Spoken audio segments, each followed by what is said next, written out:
Okay. CNN installed this broken camera just to throw me off my game, but it's not going to work. So here's the simple fact here. If you're a young parent struggling to afford childcare in the United States of America, there are programs that we have to make it easier for your kids to get in daycare, for your kids to get in preschool. Those programs should go to American citizens, not be defrauded by Somali immigrants and others. Make it hard for you to get the access to the resources you need. But number two, making it easier for people who shouldn't even be in this country to fleece the United States and our taxpayers to begin with. We have actually activated a major interagency task force to make it possible to get to the heart of this fraud. We have Department of Agriculture resources that are focused on SNAP fraud so that people who need food benefits can get them, but illegal aliens and other fraudsters don't.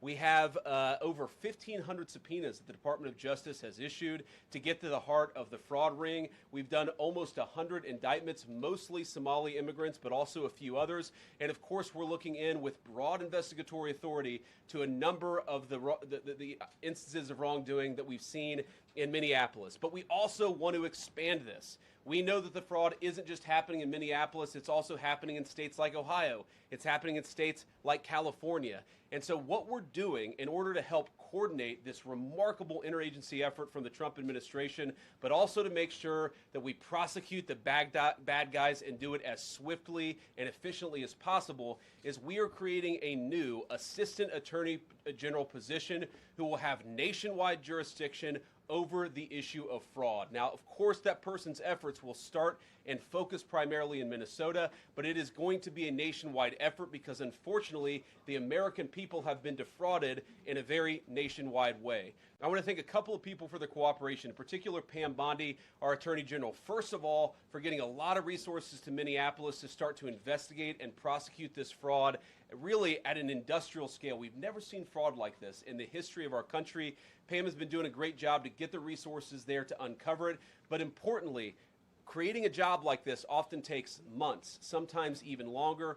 When we realized that we needed this Associate Attorney General position, Pam got this person up and running in about a week. We're going to make the nomination hopefully in the next few days. We'll obviously let you guys know who that is when we do it. I've talked to Senate Majority Leader John Thune, who has promised me swift confirmation for this official, but this is the person who is going to make sure that we stop defrauding the American people.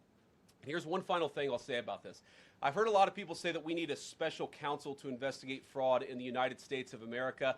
I actually agree, and that's what this position does. It has all the benefits, all the resources, all the authority of a special counsel, but with two crucial differences. Number one, it will be run out of the White House under the supervision of me and the President of the United States. And number two, it's actually constitutionally legitimate. As you guys may know, the special counsel statute has some major constitutional questions. When we get the bad guys, we want to make sure we get them permanently and they don't have some legal technicality they can get out of, which is why we set it up as an Associate Attorney General. I'll take some questions, but I want to make just one final observation here. When I was actually walking out here, somebody sent me a photo of a CNN headline about what happened in Minneapolis. And this is the headline. I'm just going to read it.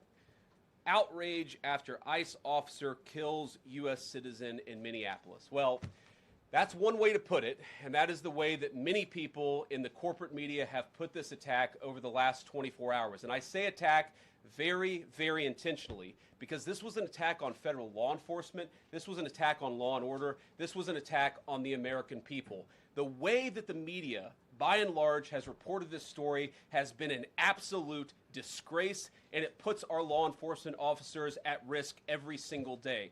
What that headline leaves out is the fact that that very ICE officer nearly had his life ended, dragged by a car 6 months ago, 33 stitches in his leg. So you think maybe he's a little bit sensitive about somebody ramming him with an automobile. What that headline leaves out is that that woman was there to interfere with a legitimate law enforcement operation in the United States of America.